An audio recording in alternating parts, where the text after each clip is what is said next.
All right. So you had ideas for TRT? As I listen, I'll be honest. I'll give you the TLDR of what I told Slaughter.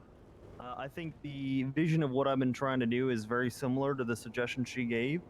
I am struggling to find people that want to do anything with TRT. They want the uniform, but they just aren't putting in the effort to do anything other than respond to calls. And I don't know that we have it as a department, people that are actually interested in it. But the approach that I've been trying to take of getting people to do extra training, whatever it may be, and not basic training, but even advanced training. I don't know, even just like drills and stuff like that, it doesn't seem like it's working very well. We're not really building the culture because people aren't really doing anything other than class 2 stuff. Yeah, I'll be honest. Mm-hmm. Coming into TRT, I saw a huge department, right? And even then, I still see more and more people joining that I wasn't even aware was part of it before. Like we turn up to, especially when we have Channel 18 meetings, you know, or for big ops. And then suddenly I turn around and people I had no idea had any involvement in TRT are wearing the vest and everything. And I'm like, oh shit, they must have got sorted as well. I was speaking to, is it Eli Hawkins? Shift 1? He's shift 3 into 1, yeah. And he said he used to be part of HVTU. He wanted to be part of TRT, and he's saying he's struggling as well because he don't see any of that, sorry, that 311 threw me off. Camaraderie? Yeah, he didn't see any of that camaraderie. People used to wear the tan pants. There was a big sense of pride, and people wanted to do that. And he was asking, how does he get that motivation again? And I was like, you need to start small. If you want to build a culture, don't try and drag 40 people behind you. You want to start small. I think if you want to build the culture of the TRT, you want to be focusing on the immediate people around you and building that culture around you guys specifically. So I know that you and Tori do the almost shift 3 training sessions. You're doing that almost every other day or whenever it is. I was saying to Tori, I would like to see, we want to build that culture at TRT. I was thinking maybe she could do it small scale in the BCSO specifically, not excluding LSPD, but just building up that team so that we could have, because I know what me and you have spoken about it, me and D have spoken about it, me and Tori have spoken about it, that how we want this small team of four expert reliable people I have.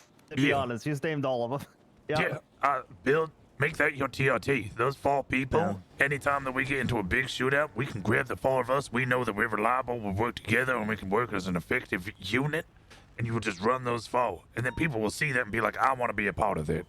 And because right now, I think, what to get the certification, right, you just turn up to 1 training session. No, they're supposed to do more than that. They're supposed to be involved in the training, show that they're interested, go on ops, do a couple of things, and then a squad lead can give it to them. But there's some people that are squad leads that have just given people the vest, and then I've seen them on the roster, and I'm like, well, okay. And there's people that, as I just updated the Shift 1 roster after talking with D, I have to have conversations with people as well in Shift 2 that aren't really making it, because there's only maybe 1 or 2 in LSPD that do anything at all with TRT. Otherwise, they don't really do it. They're just TRT. So it's like, well, all right.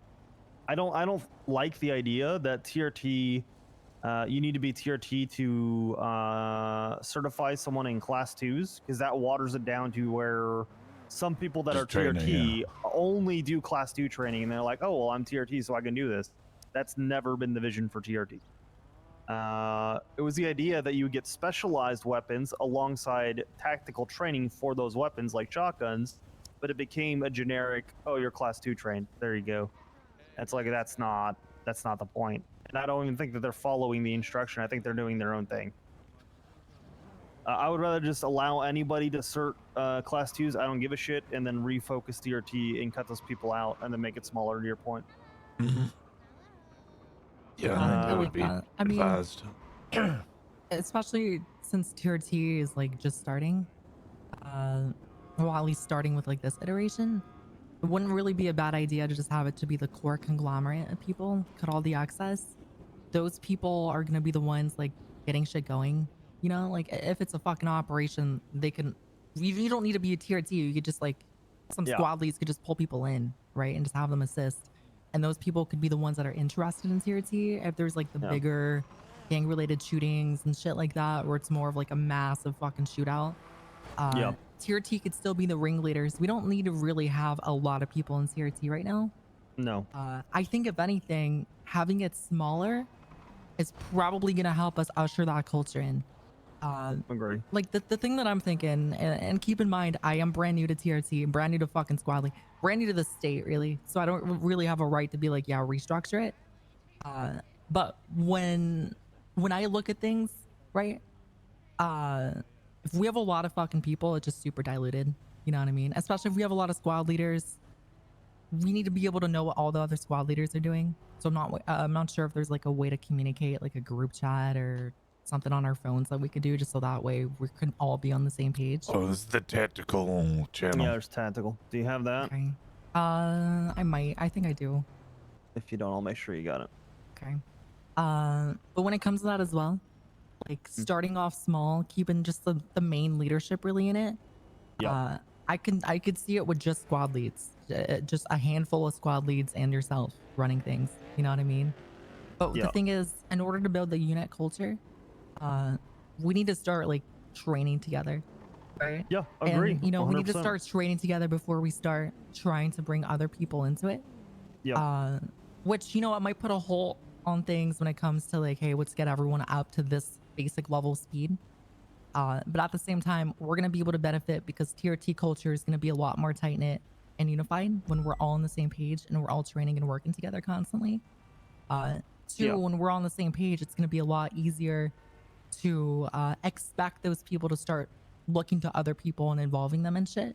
If we have too many fucking cooks in the kitchen, it just gets really, really sloppy. And I think that's kind of where we're at right now. Agree. It was the idea of trying to bring people in that were excited for tactical stuff, and I just don't think it's worked. I think it's kind of failed, and I've been able to see that it hasn't been working. Reducing it's probably the right move. It's not on you, you know? It's not your fault. You gotta keep that in mind too. No, it is. Yeah, it is. Ownership. 100% it is, and that's fine. I don't mind that. Like, here's the thing, right? Is I'm approaching a complicated problem that I willfully inherited. I understand that. I never had any misconception that I would go in and it would be easy. And I did announce it as a shuffle. They told me to not use the word restructure, so I didn't. But I never had any illusions that my first attempt would be anything but a failure. It's having the humility to understand that's not the end of the road. You just keep trying different shit till it works and you don't give up. You just pivot. And that's what we're doing right now. We're just pivoting. It's not a big deal. But whose fault is it? Mine. If anybody asks me, I'd be like, yeah, it's my fault. Am I going to lose sleep over it? Fuck no. Anyone that thinks that they're going to nail it out of the gate is wrong. That is not how these things go. So that's fine. I don't mind. That's okay. We just need to adjust. It's still not. I mean, listen, it's not. The only thing that is really going to be our responsibility is if we want to pivot. Yes, we do. That might mean you're going to have to stay in a little longer. I'm sorry, Oxby, but... No, it's all good. You know what I mean? Yeah, it's all good. So, I mean, that's how I would see it. It's more of a pivot. Or of keeping things really fucking small and concise. I mean, the whole idea, we were talking about this, Rosner, before we came down here, is like, don't get me wrong, it's not a bad mentality for command and leadership of a unit or a certification to be like, hey, if you're interested, join in. Fuck it, why not? Be a part of it. But when it comes to like TRT, right? PRT has the same thing. If entry into it is based off of competence and skill level, it needs to be relatively gate capped. And that's just kind of a hard pill for people to swallow, but that's just a harsh reality, right? I think that I have controversial opinions on PRT as well, because damn, there's too many buffaloes out there. My thought on I'm PRT, not even sure what the issue is with PRT. I'm so out of the loop. Here's my thing, because I was a captain. That was one of the things I had to handle was that drama for a while.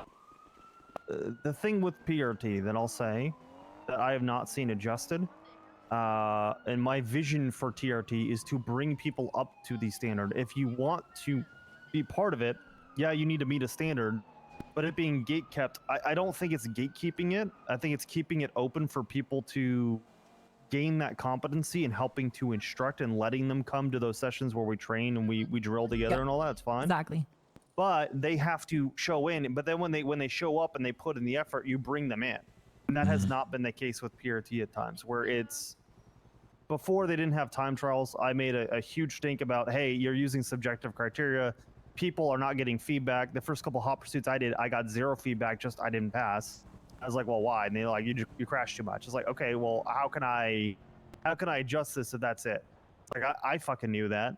How can I become a better driver? Are you going to ride with me? Are you going to help instruct me? Is there going to be any kind of one-on-one teaching? Then they had the trials, and that increased a lot, right? Which is good. That's what we need exactly for TRT. Where I'm going. Exactly what you fucking hit spot on. People that want to be a part of it, we could still include them, right? Yes. We could still bring them to trainings. If they're really fucking stand out, invite them to the TRT training, see how they do. That could be a little bit of a fucking test, you know? Yes. But at least how I see things for getting started, it should really just be core leadership for a little bit until we're training with each other, until we build that sense of camaraderie, right? Yeah.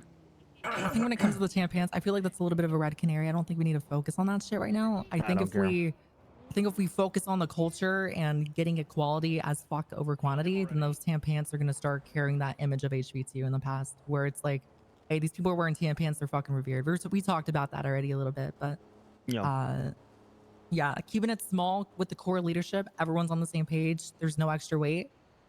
And just keeping it like that for a minute before we start trying to include other operators and shit.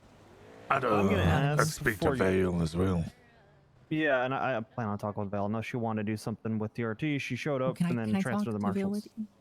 Yeah, it's fun. One of the things that I want to throw out there, generally speaking, as well, I invested in the Hawkins quite a lot, and then he was gone for months. So I don't disagree, and I want to help there. If that's something that you can help get him in roster, because I think his hours are going to be more aligned with yours, it's fine.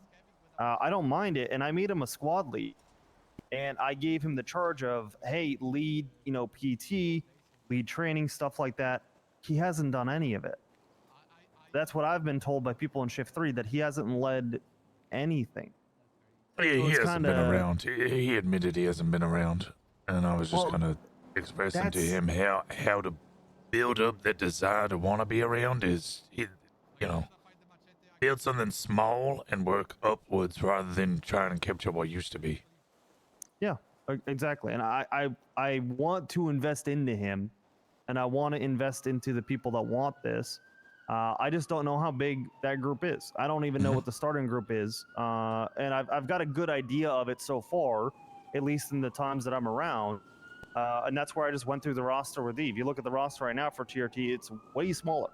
And I'm going to go through and remove those tactical tags at some point pretty soon here, probably tonight. Because it needs to be different. And then maybe we use the tactical trainer for that reason. And in the same way, even for High Command, I kind of want to have a chat with High Command. I don't like that Tier T is seen as Class 2 certs, because that's not the point. I want to open up anybody that is Command Plus then. I'll even give them the SOPs, go do the Class 2 training. I don't give a shit. But for TRT to change its focus, because that shouldn't be a reason to be a squad leader. That doesn't make sense to me. And that includes people in High Command. I've got to have a chat with, I'm going to be honest, Rosner, you're the only person that's really dug into TRT. I don't want TRT to be, I'm a good scene lead. I don't want TRT to be, and that's not a shot at anybody. It's just to make a clearer identity. So for anybody else in High Command, which includes Key, I love him as a captain. He's a great captain. Ventura and Mustard, how are they TRT? Respectfully. Well, to be honest, I mean, we could always do something to accommodate. In the sense of having maybe not honorary, maybe not reserved, just finding a different word for it, but essentially the mentality of, hey, these guys are solid, but they have High Command responsibilities. Thus, they're not able to like put in the amount of work and effort required. But we're still going to let them be a part of TRT because they kind of are TRT in their own little way, you know? But that's a slippery slope, because then if you open up that title to everybody, then we start diluting things again. And it's really, really important to keep it consistent. To be honest, High Command, they can do whatever they want. So that's true. What is your vision for the TRT? I know you were kind of apprehensive / against the warrant apprehension squad idea before. So what is the vision? I am not apprehensive about that. in itself, I'm apprehensive about that being all that it is. My entire vision for it has always been we are a tactical response team. What tactics are we using? And I feel like we have accomplished something already, which is in the time that I have been employed by the PD, we used to just stand in holdouts and never even attempt to assault. That has dramatically shifted. Even if we're not doing a great job at it, we are attempting to assault as a PD. So I feel like we have helped move things forward for PD, but it's not great yet. It's just kind of the basics. But is to have a squad of officers that employ tactics in the way that they respond to shit. Having tactical training where they can apply things for breaching and clearing. Tactical things where they can, you know, parachute, having a halo jump. Tactics. Even UC stuff is fine, but to me, that's mostly CID. And then having you be the sword and shield of CID to go in there and employ the tactics to apprehend these people, that's always been part of the vision. So having a unit within TRT that does that, or just saying TRT does that, that's fine, and I think that's good. I just don't want the tactics to get lost, because what is the point of TRT when you don't do the T? You know what I mean? Like the first T, Yeah. not having tactics is like, well, why? It's a misnomer. What's that word? Misnomer of essentially the what it actually is supposed to be. So. Yeah. I mean, if you think about it, the T for tactics, right? That could be training our response, going to these shootouts. Yes. And for the team, I mean, I think we can nail all those, honestly. I don't think we need to just focus so hard on like, hey, which is like, you know, going to a shoot house together. Like we could do multiple things. Number one thing though, is if we want to build that camaraderie, whatever the fuck we're doing, we just all need to be doing it together. Like that's really the only way. Like we can't break that down to a science. That's the simplest way. You know what I mean? And if we're keeping things small and consistent, then that's gonna come naturally. If like, you know, fucking D and I were like, fuck it, let's go do some fugitive shift. Oh look, there's this tier T guy. Let's get him in. Constantly just reaching out to people and just getting people all on the same page and just constantly operating together. How We do you could do do that all those across things. shifts though? And that's part of it. You know what I mean? There's like Well, you need maybe people in 3 all or shifts, 4 right? in each shift, and that's about it. So that core group of squad leads, ideally you'd want to have coverage, right? With like summer shift 1, 2, and 3. Well, I know that D will hang out with you, Oxby, so that's kind of shift 1. 1 into 2, yeah. 1 into 2, and then 2 into 3. Do you mean Maple, or do you have anybody in shift 3 that shares the same vision? I don't know where Maple's at on it. Maple just kind of nods his head for the most part and stuff. I don't know how much he's doing tactical training. I think that may be a little bit. Lot from what I see. They're late shift 3, the ones that are really invested in it. So I don't know how accurate it is. I know that, you know, Breakaway's been great. Apparently, I know he's going to draft up some grapple gun SOPs because he wanted that to be a tactic. I haven't seen anything. Now, that being said, do I go into shift 3 often? No. No, I don't. Not on duty, no. So I don't really know where that's at. I've seen Maple, don't know. And do they do anything as far as training? Rarely is my understanding. So I don't know how well that vision is being executed on. And the big thing that I'm concerned about is having 1 point person per shift, at least, that gets this vision. I don't know that I have that in shift 3. I don't know. I wish I could say that I did. I don't know that Maple is on it or not with that. I'd have to talk to him, and I need to. So maybe I'll hang around today and talk with them and say, hey, are you on board with this? Do you think this is the right approach, etc.? If not, hey, should I find somebody else? It's no shade at him. Again, he's a lieutenant. He can kind of do whatever the fuck he wants for the most part, you know? I think there's a chance he's got too much on his plate already. Well, look, patrol rank and assert rank can be different things.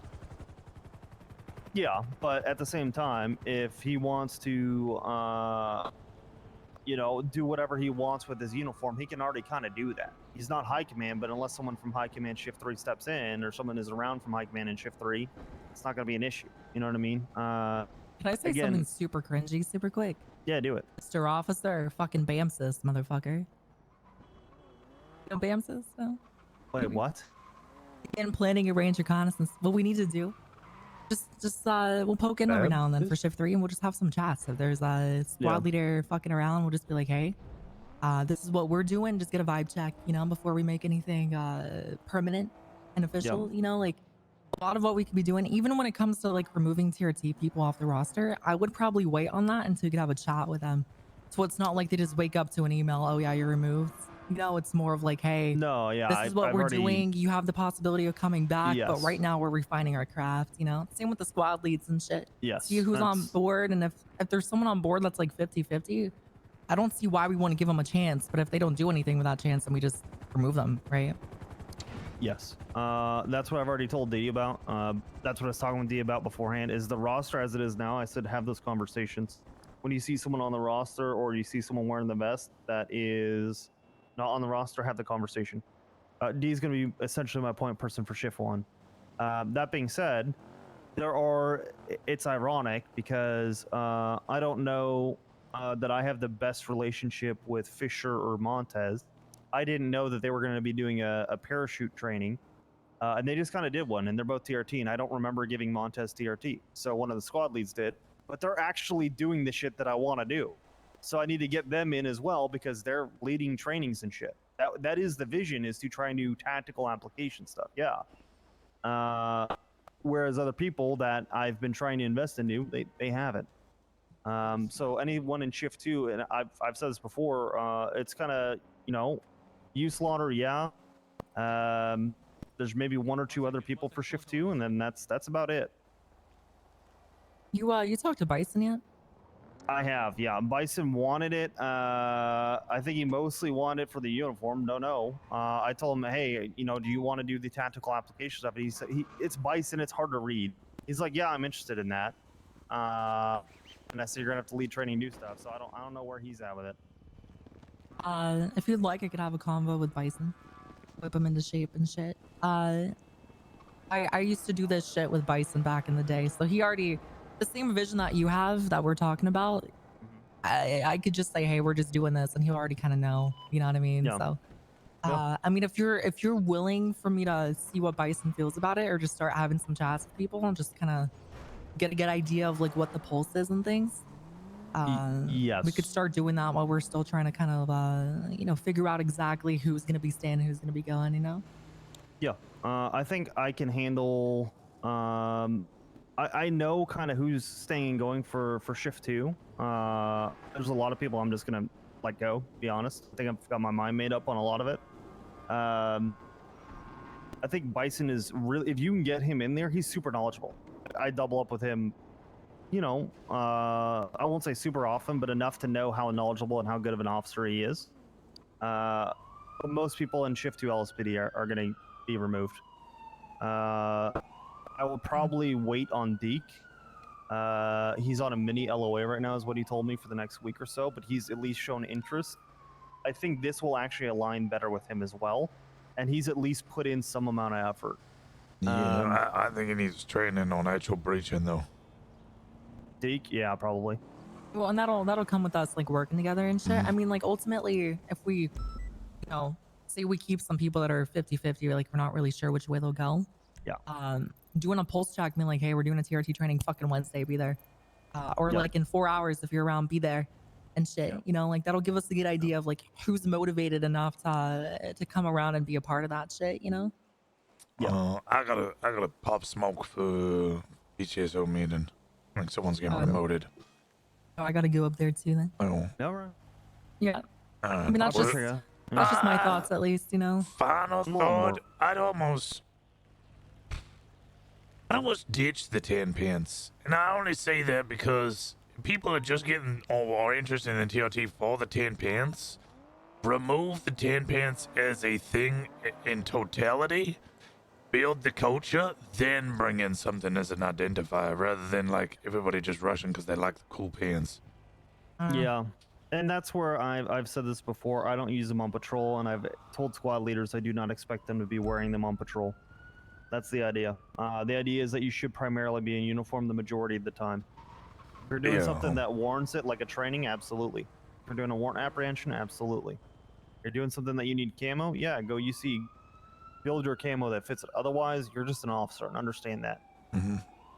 No, I So. started wearing full BTSO, especially since I got under sheriff, because it kind of like, rip it. Yeah, exactly.